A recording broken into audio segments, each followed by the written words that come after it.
నువ్వు ఎంతో కష్టపడి ఇటు మీ నాన్న నొప్పించి అటు జయంతి గారిని ఒప్పించి వాళ్ళ పెళ్లి ఘనంగా చేశావు. కానీ ఈరోజు నువ్వే వాళ్ళని వేరు చేస్తున్నావు. అసలు దీనంతటికీ కారణం ఆ భార్గవి. ముందు ముందు మీ పరిస్థితి ఇంకా అధ్వానంగా తయారవుతుంది. వెంటనే మీ లోన్స్ క్లియర్ చేయండి. సౌందర్య అంటే ఎవరు? ఆవిడెవరు అంకుల్ జీవితంలో ఉంది అంట కదా. కానీ ఆ మనిషి వల్ల మీ అంకుల్ నరకం అనుభవించాడు.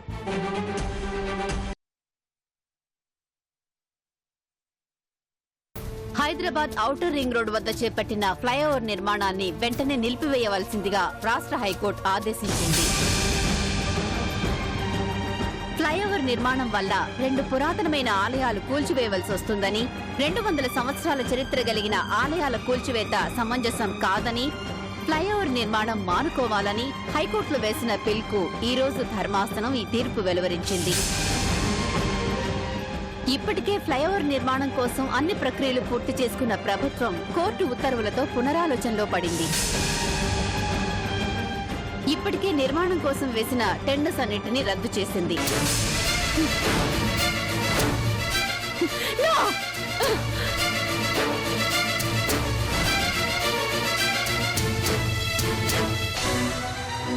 ఏంటమ్మా, ఏమైంది? ఆ ఫ్లైఓవర్ ని కోర్టు రద్దు చేసిందాయమ్మా. ఏ ఫ్లైఓవర్ తో అయితే ఆ కృష్ణప్రసాద్ ని నాశనం చేయొచ్చని ఆశపడ్డాను, అదంతా తల్లక్రిందులైంది. తప్పించుకున్నాడాయమ్మా. చేతికి చిక్కినట్లే చిక్కి తప్పించుకున్నాడు. 5 అడుగులు ముందుకేస్తే 3 అడుగులు వెనక్కి వేయాల్సి వస్తుంది. అంతేనమ్మా, అన్యాయం జరుగుతూ ఉంటే భగవంతుడు చూస్తూ ఊరుకోడు. ఏదో ఒక రూపంలో అడ్డుపడతాడు, కాపాడతాడు. అన్యాయమా? అదే అన్యాయమా? మరి నాకు జరిగిందేంటి? నా కన్న తల్లికి జరిగిందేంటి? ఆ రోజు మరి చేతులు కట్టుకుని కూర్చున్నాడా మీ భగవంతుడు? ఒక ఆడదాన్ని మోసం చేసి వెళ్లిపోతే అది అన్యాయం అనిపించలేదా ఆ దేవుడికి? ఈ రోజు తన ఆలయాలు పడిపోతున్నాయని తెలిసి మహిమ చూపించినట్లున్నాడు. అంతే. తన దాకా వస్తే గాని ఆ భగవంతుడు కూడా అనుగ్రహించడు. అభిషేకాలతో అలరారే ఆ దేవుడికి ఆడదాని కన్నీళ్లు ఎలా అర్థమవుతాయి? అవి కూడా తన పూజ కోసం తెచ్చిన తీర్థం అనుకుంటాడు. లేదమ్మా, నీ కక్ష సాధింపు ఒక్కరితో అయితే అది న్యాయమో అన్యాయమో తేలిపోయేది. కానీ నువ్వు మొత్తం కుటుంబాన్నే నాశనం చేయాలి అనుకుంటున్నావు. ఆ ఫ్లైఓవర్ వల్ల ఆ కంపెనీలో పనిచేసే ఎంతో మంది ఉద్యోగాలు పోయాయి. కంపెనీ దివాలా తీస్తుంది. ఒక మనిషి ముఖ్యమా, 100 మంది ముఖ్యమా అంటే ఆ దేవుడు 100 మందికే ఓటు వేస్తాడమ్మా. ఇది నీ సిద్ధాంతమా? 100 మంది దోషులు తప్పించుకున్నా పర్వాలేదు, ఒక నిర్దోషికి శిక్ష పడకూడదు అని న్యాయశాస్త్రం చెప్తూ ఉంటే 100 మంది కోసం ఓ మనిషి పోయినా పర్వాలేదని నువ్వు చెప్తున్నావా? నేను కాదమ్మా, ఈ తీర్పిచ్చింది కోర్టే. ఆ ఫ్లైఓవర్ వల్ల ఓ కంపెనీ నష్టపోతుంది, 100 మంది రోడ్డు పాలవుతారు. అది ఇష్టం లేకే అలా తీర్పిచ్చింది.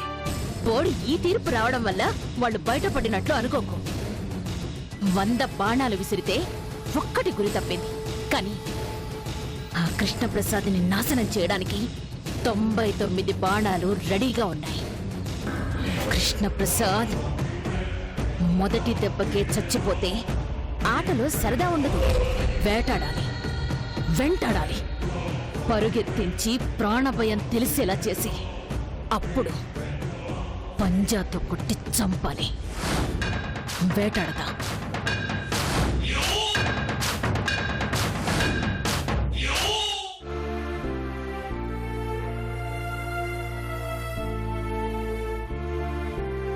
అయ్యా కాఫీ అక్కడ పెట్టరామయ్యా. డాడీ, డాడీ, డాడీ, డాడీ,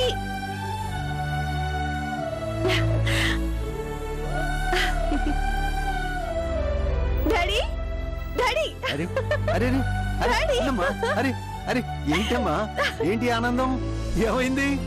అవును డాడీ, నిజంగానే ఆనందంగా ఉంది. దేవుడు మనతోనే ఉన్నాడు, మనల్ని కనిపెట్టుకొని ఉన్నాడు. ఏం జరిగిందో చెప్పమ్మా. అంటే మీరు ఇంకా న్యూస్ చూడలేదా? లేదమ్మా, గుడికి వెళ్దామని స్నానానికి వెళ్ళాను. నిజంగానే గుడికి వెళ్లి మొక్కులు తీర్చాలి డాడీ. ఎందుకంటే ఆ దేవుడే ఆ ఫ్లైఓవర్ ని క్యాన్సిల్ చేయించాడు.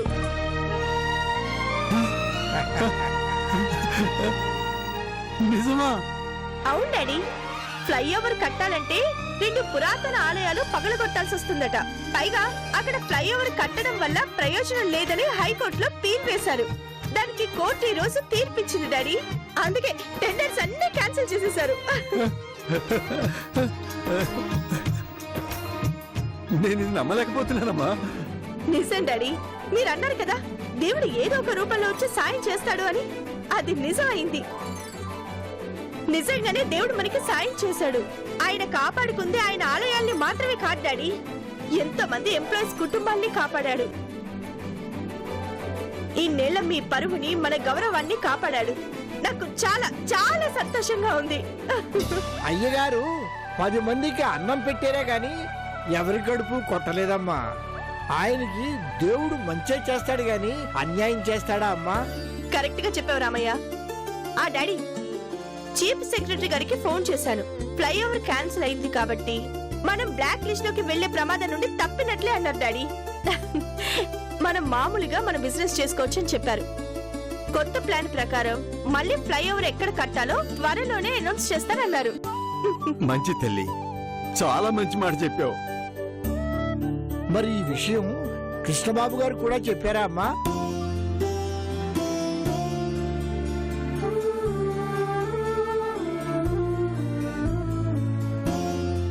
అవునమ్మా, మరి ఈ విషయం కృష్ణకు కూడా చెప్పాలి కదా.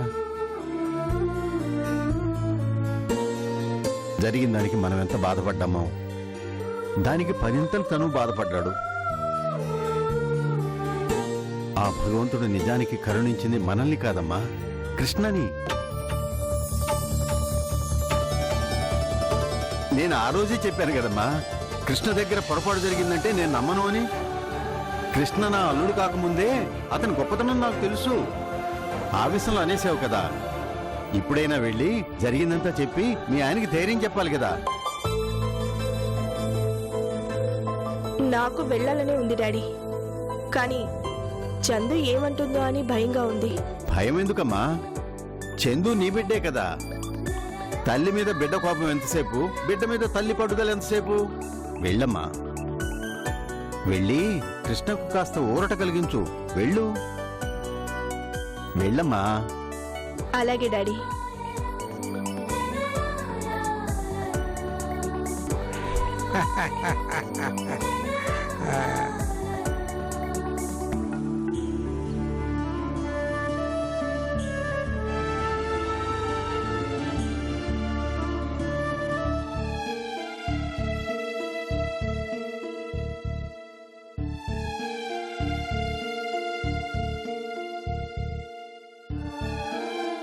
డాడీ, ఆ? కాఫీ తీసుకోండి.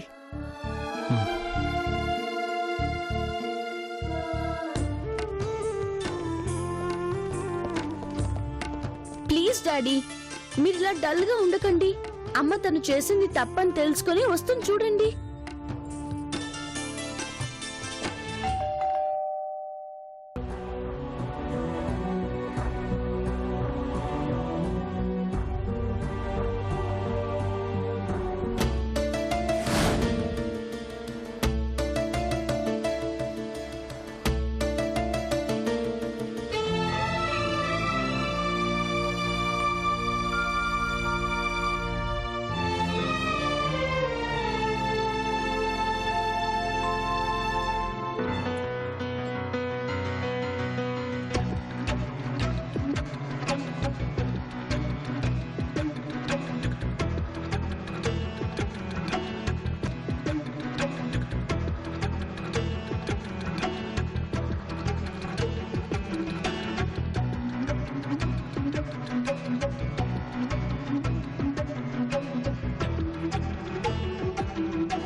లోపలికి రావచ్చా? పరా ఇల్లు అనుకుంటే పర్మిషన్ అడగాలి. మనిల్ని అనుకుంటే అవసరం లేదు.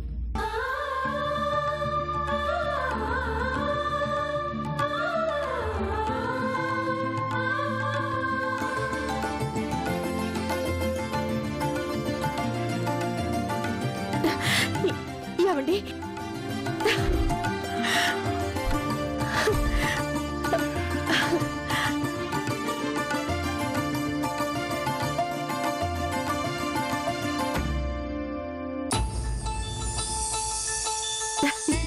ఏమండి మనకి మనకి మంచి రోజులు వచ్చాయండి.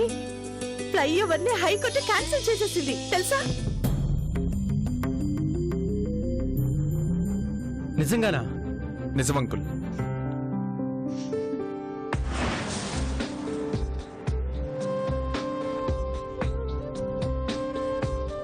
నాకు ఇప్పుడే తెలిసింది. అది మీకు చెప్దామనే వచ్చాను. భగవంతుడా కాపాడే స్వామి. అంటే ఇక కంపెనీకి ఏ నష్టం లేదు కదా? ఏ నష్టం లేదు. టెండర్స్ ని క్యాన్సిల్ చేశారు. నాకు తెలుసు డాడీ, మీరెవ్వరికీ అన్యాయం చేయలేదు. మీరు చాలా మంచి మనిషి. మీకు దేవుడు ఎందుకు ద్రోహం చేస్తాడు? పోనీలేండి, ఇప్పటికైనా మీ మీద పడిన నింద తొలగిపోయింది. ఏమండి నన్ను క్షమించండి. జయంతి ఏంటిది? ఒక్కసారిగా కోట్ల రూపాయల లాస్ కనిపించింది. డాడీ పరువు మర్యాదలు గుర్తుకొచ్చాయి. నలుగురిలోనూ అవమానం గుర్తుకొచ్చింది. అందుకే ఏం చేస్తున్నానో తెలియక గబగబా మిమ్మల్ని మాటలనేశాను.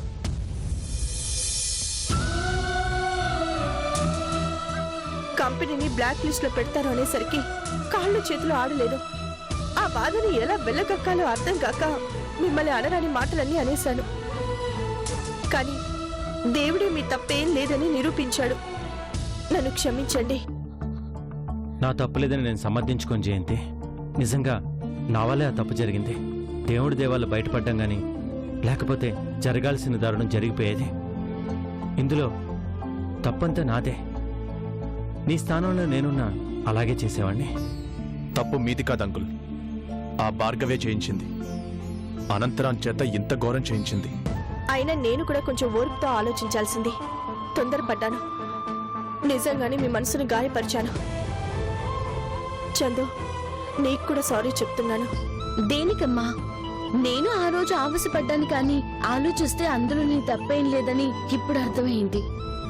రూపాయి జారిపోతేనే వంగి తీసుకుంటాం. అలాంటిది కోట్లు చేయి జారిపోతుంటే కోపం రాదా? ఆ ఆలోచన అప్పుడు రాలేదు. అనవసరంగా ఆవేశపడ్డాను. జరిగిపోయిన దాని గురించి ఎందుకు చెప్పండి అంకుల్. ఇక నుంచి మీరు కాస్త జాగ్రత్తగా ఉండటం మంచిది. ఇక ఆఫీస్ విషయాల్లో నేను తలదొచ్చాను రాజా. అలా అని కాదంకుల్, మిగిలిన విషయాల్లో కూడా కాస్త జాగ్రత్తగా ఉండటం చాలా మంచిది. ఎందుకంటే కాలం మనకి ప్రతిసారి కలిసి రాదు. ఏమండి, మన ఇంటికి వెళ్తాం పదండి. చందు, నువ్వు అనుమతిస్తే మీ డాడీని తీసుకుని వెళ్తాను. ఏంటమ్మా, నేనేదో తొందరపడ్డానని నన్ను మరీ ఇలా అడగడం ఏం బాగోలేదు. వెళ్ళండి డాడీ, వెళ్ళండి.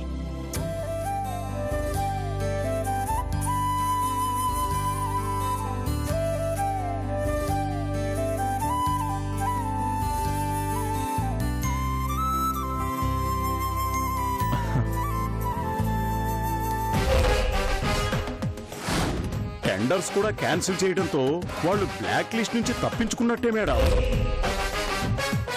కోర్టు తీర్పు ఇలా వస్తుందని ఎవరూ ఎక్స్పెక్ట్ చేయలేదు మేడం. జయంతి గారి ఆఫీసులో స్టాఫ్ అందరూ స్వీట్స్ పంచుకున్నారట. అనంతరాం కూడా ఓ ప్యాకెట్ ఇచ్చారంట.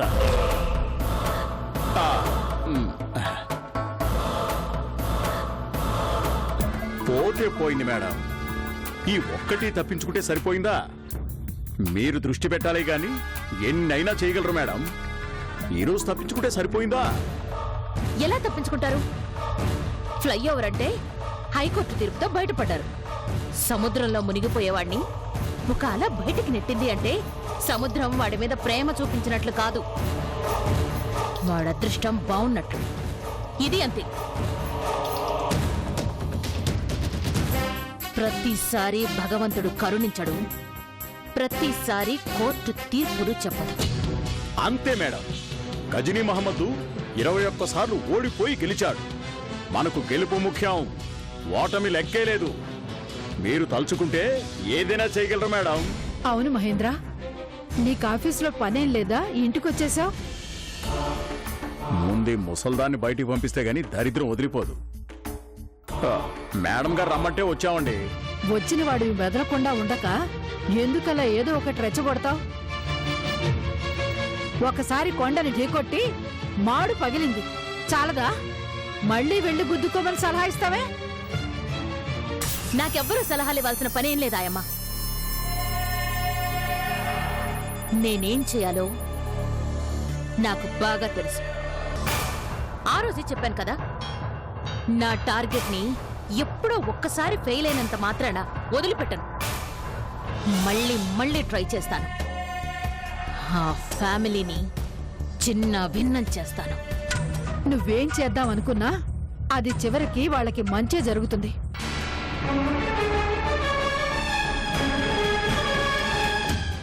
ఆ జయంతి వెళ్లి తన భర్తని ఇంటికి తెచ్చుకుందట.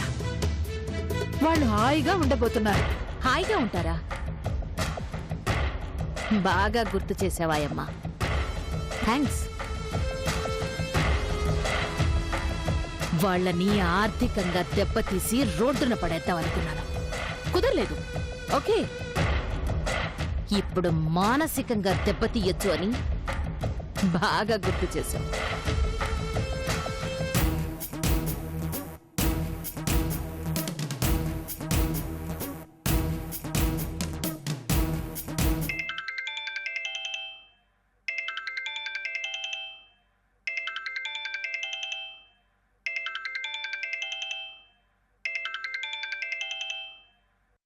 Hello hello mister Krishnaprasad, how are you?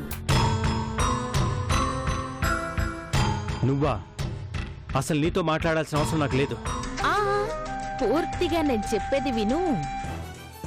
ఏంటి నువ్వు చెప్పేది నేను వినేది? ఎందుకంత ఆవేశపడతావు? నేను చెప్పింది ఏదైనా అబద్ధమైందా? లేదు కదా, అందుకే విను. కోర్టు తీర్పొచ్చి బయటపడిపోయావు, ఓకే.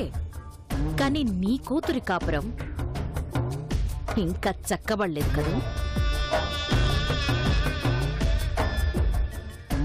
నేను చెప్పేది అబద్ధం కాదు. నీ అల్లుడు రాజాకి మరో అమ్మాయితో ఎలాంటి అనుబంధం ఉందో తెలుసు కదా. మరి తెలుసు కూడా అలా ఎలా కూర్చుంటావు? ఆ జంట ఇంకా రహస్యంగా తిరుగుతూనే ఉన్నారు. నేను నమ్మను. ఆ అమ్మాయి పారిపోయింది. అది నువ్వు నమ్మావా? అవునో కాదో కావాలంటే 11 గంటలకంతా రామాలయానికొచ్చి నీకొక తమాషా దృశ్యం కనిపిస్తుంది. ఏంటి, విన్నావా? అయితే వచ్చేయ్.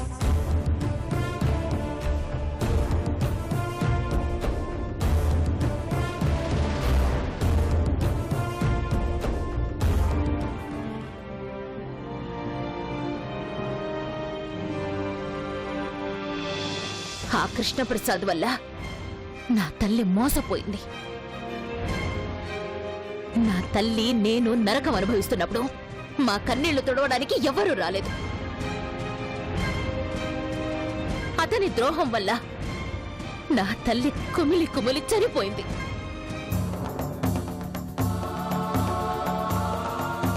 కానీ ఆ మనిషి వల్ల మీ అంకుల్ నరకం అనుభవించాడు.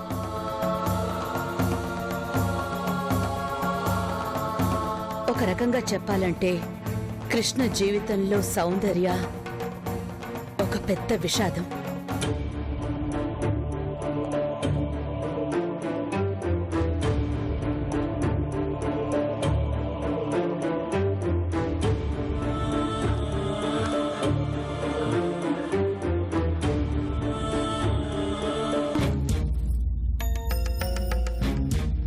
ఆంటీ చెప్పిన దాని ప్రకారం చూస్తుంటే కృష్ణ అంకుల్ చాలా మంచి మనిషి.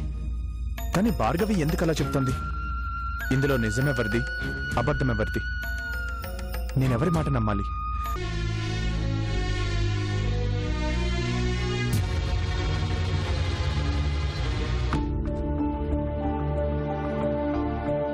రాజా సర్లే, నేను తర్వాత వస్తాను. పర్లేదు, చెప్పండి. ఏం లేదు రాజా, స్టాఫ్ పండగకి బోనస్ ఇమ్మని అడుగుతున్నారు. నేను అడిగి చెబుతాను అన్నాను. ఇచ్చేసేయండి. అలాగే రాజా.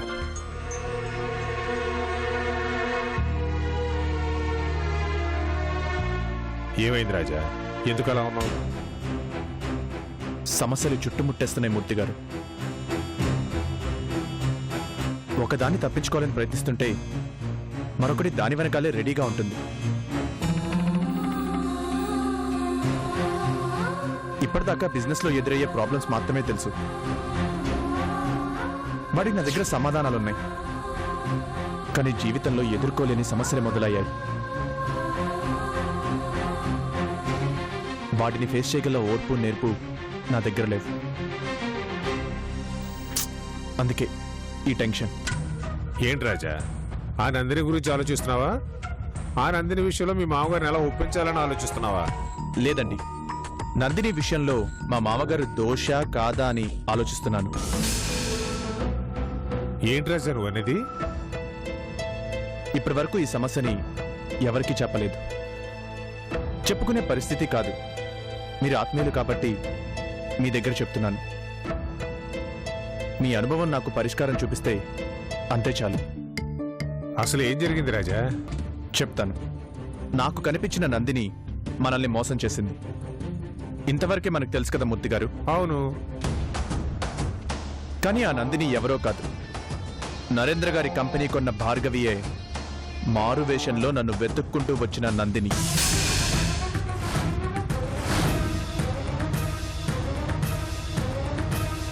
నువ్వు చెప్పేది నిజమా? అవునండి.